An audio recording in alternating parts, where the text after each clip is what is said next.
Roadrunners Hall of Fame Class of 2024, Luke Kendall. Luke Kendall is one of the all-time great success stories that came from the Australian pipeline. A dear friend of mine, I played for his father, named Brian Gorgon, who's their national coach now, alerted me to Luke, and I had gone over there and done some clinics for Brian with his team in Melbourne. And so he was kind of a bird dog, and he said, hey, this guy can really play. It didn't take long for Kendall to adjust to Denver, Colorado, and to head coach Mike Dunlap. In fact, most will tell you the Aussie came in with such confidence and swagger that he fit in right away. He was the kind of guy that would, question the Pope or whomever. And again, he made others laugh. And in a tight moment, he made everybody relax. Very big IQ in terms of understanding how to play. I'm sure he and Dunlap had their moments, and that's with every good player, you want them to have that kind of moxie. But the one thing about Luke was he was a grinder and a worker. He loved the game and he loved competing. So he made it okay for other guys to play hard, is the best way to say it. That swagger showed up on the court many times in his Roadrunners career, having earned 4 All-RMAC Tournament Team awards, but it also came through in a regional final game against South Dakota State on their home floor. But just a grinder, man. I just remember him just having great fortitude in terms of big moments. I'll never forget South Dakota State regional final. I think he got 38, and he made big shot after big shot, and didn't flinch. Like that was his destiny. Phenomenal game, and they rarely lost there. Everything was in their favor. And so he did that time and again. He would hit key shots in a game, the game winner. It was just in his DNA. Metro State would ride that momentum all the way to the 2002 National Championship, the program's second national title. Well, he made winning a habit, and he led by example. And the Australians have this uncanny ability to I would call it the ordinary and make it extraordinary. And I would say that, when Luke walked into the gym, he gave us great body language. And throughout that whole year, you just felt like we were going to do something special because he was a special leader. Kendall is ranked second in program history in career points. He led the squad to a 112-21 overall record and was a 2-time All-RMAC first team honoree. A couple times he did mess with Dunlap, and early days I was kind of like, who is this dude, man? But that's how you appreciate Luke Kendall, man. He's just I call him kind of a maverick, man. He's just, he's just gonna go, man. Good or bad, he's gonna go. Luke Kendall, Roadrunners Hall of Fame Class of 2024. Obviously, big congratulations to Coach DC that I got to actually play under. Coach Mike's here, Mike Dunlap. But you can see the mentorship that we had as players rolling into the program, what Luke and I got to deal with and work with and learn from at the highest level. So obviously a big congratulations to those guys, but those are the people, young men, we take our presence from our parents, but also as young men, we absorbed the lessons that DC and Coach Dunlap gave us. Luke was no different than that. I'm gonna keep it pretty short here, but Luke was a little different. You've heard him called a maverick. You've heard all the things and all the wonderful things about his stats, but Luke was also a dichotomy of a player. He offered a razor's edge of focus because he knew what he wanted to do later on. He knew what his purpose was. He knew the opportunities he wanted to shoot for as a player beyond just the collegiate level. And he never let that desire for what was next pull from being in the moment with us, with his teammates, with his coaches, with what the game was going to offer him, with what the moment in the game was going to open up for him. And that was one of the most special things you could see from Luke is his ability to be creative in that moment, live in that moment, and enjoy it. And it's a funny thing to watch a guy that's so intense hit a shot and look over at the bench and smile like a 12-year-old who just picked up a basketball for the first time and made his first shot. And he would do that time and time again. And that was the biggest piece, was the reminder day in and day out that he loved the game, and he reminded all of us, despite the work, the grind, and all of the hardship and struggle that comes with being a player within an elite program, he reminded us to be a part of that joy in the moment. And he would add levity to situations, and he would get thrown out of practice. Of course, there's thousands of stories. We can't go through those. And then he would come back in and then be politely asked to leave.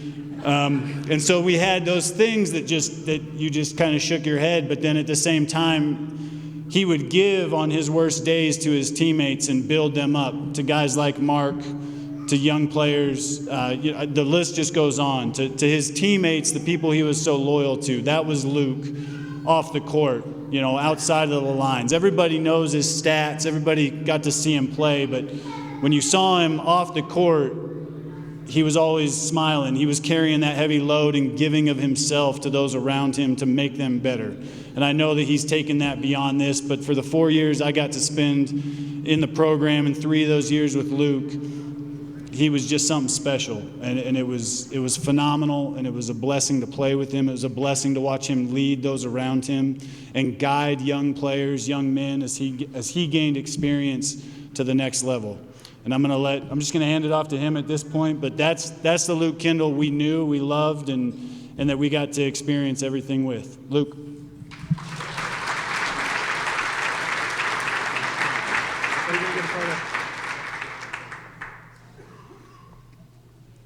I got these cards too, DC. Absolutely. There you go. Right there. Taking a picture.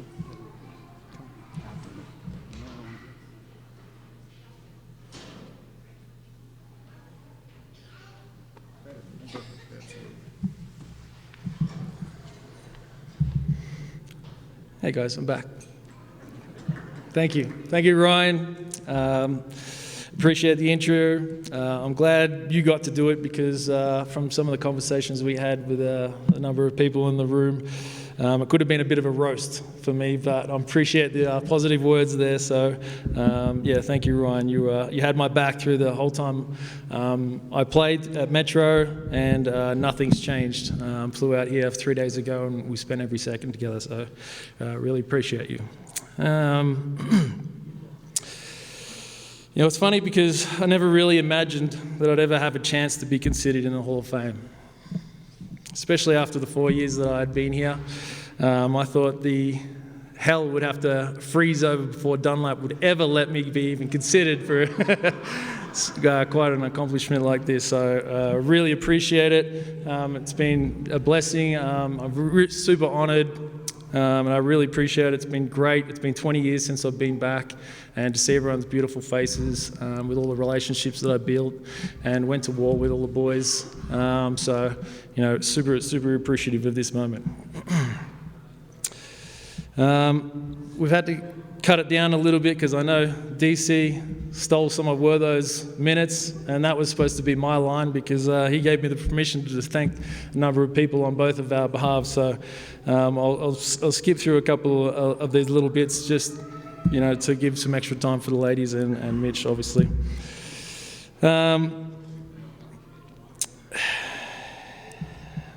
Firstly, I'd like to congratulate the other inductees. I'm so glad I had the opportunity to enter the Hall of Fame with you all. Firstly, again, to the women's 2010 and 11, it's an amazing achievement where you were able to finish, and we were lucky enough to do something similar and reach those accomplishments. So I know how hard and how much sacrifice it does take in that moment and in that season, and not only just the players, but the coaching staff and everyone within your family. So congratulations. Congratulations to Mitch. Super special player, and how to define him is a winner. And again, I'm trying to keep this as short as I can. DC, all class. And congratulations to Wertho, all ass. So, and I can say that because I know he's back in Australia and he's going to be a long time before I see him again. So, no, he was a special friend. He's my best friend, and yeah, it's a pretty cool opportunity to, be inducted with those guys. So also I'd like to acknowledge all the previous Hall of Fame inductees as well. Congratulations. I'd like to thank Metro State for making my dreams come true from a small town in Melbourne, travel across the other side of the world, fulfill my dreams as a young kid, play basketball in the United States. So thank you. Thank you, Joan McDermott, all the athletic administration for contributing the way you did, for as long as you did, for hiring all the staff that helped me get to Metro and be a part of this program for 4 years. It truly made my experience amazing, so thank you. Thank you to all the boosters, thank you all to the mentors like Joe Catroci, Paul Caesar, and so many more who took the time out of their lives to drag the players away for a brief moment to have a chat, fill our bellies with a dinner or conversation and get us away from basketball. They were really important parts of our journey. So, I really wanted to make sure I extended that to, I was lucky enough to have Joe as a mentor, and he was very special in my family, so thank you. Thank you to all the family and friends that were so close to the team throughout my existence, or at Metro, sorry, not my existence, but at Metro. Auntie Tony, Linda, Nickle family, and the list goes on. Taking us in during the holiday periods, Christmases, Thanksgivings, making us feel like family. So appreciative, and we love you. Special thank you to the managers while I was here: Eve, Holly, Monica, Nathan. It's a special commitment that you need to do for us and for the program, for the association. You get there before the practices, and for those that don't know, there was 4:45 wake-ups, and we were at the gym at 5 o'clock, 5:15, and those guys were there before, prepped, ready, so that we can walk in and do what we needed to do. They stayed later to clean up all our mess, so really appreciative. It's a thankless job, so really wanted to make sure I acknowledge you guys are there, so thank you. All the coaches involved in my 4 years, you're all amazing coaches that helped us to be so successful and push us every day. I wouldn't have made it a professional basketball without you all.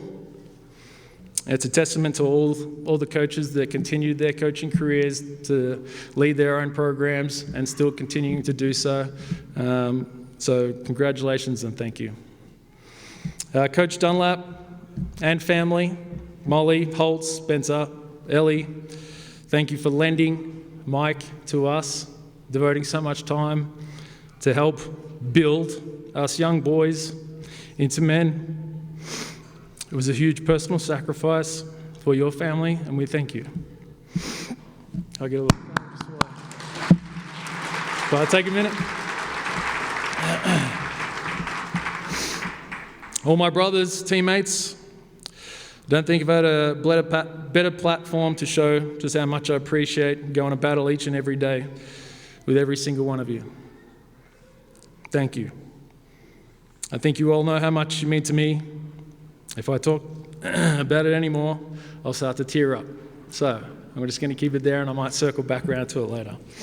Thank you to my parents, Peter and Michelle, Mum and Dad, to my brother Shannon, my sister Jessie, for allowing me to leave and move on the other side of the world to a crazy coach in a crazy situation, but at the end of the day, it was to fulfill my dreams. So I can't thank you enough for the support that you gave there. And on behalf of my parents, they also thank Metro State, Coach Dunlap, and all the players and families as well.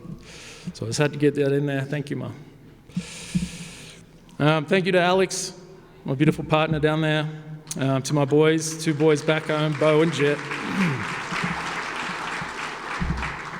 for allowing me to come back to this beautiful place and organisation where I started my basketball journey on the other side of the world. It's been such a special time to be able to come back and see so many beautiful faces. If I've missed anyone in the thank yous, I apologise. Like I said, I had to cut it somewhat short just so we can, again, get through to the other inductees. So if I have missed someone, please let me know. I've got some push-ups to do. As time goes by and I reflect on my time at Metro, two things always come to mind, and I'm going to steal a little speech that Joe Kelly may have mentioned in previous years. He's a teammate of mine. And the one thing that comes to mind is this organisation fostered the pursuit for excellence. The teams that played before me while I was here set the bar, and they continued, and we can try to continue and hold what they were able to do and be so successful. So it was obviously led by Coach Dunlap and all the other coaches and everyone else involved that created that culture that would do absolutely everything to improve each day, both physically and mentally. Whether it was climbing 14,000 mountains, not one peak, not two, but 3 in one day.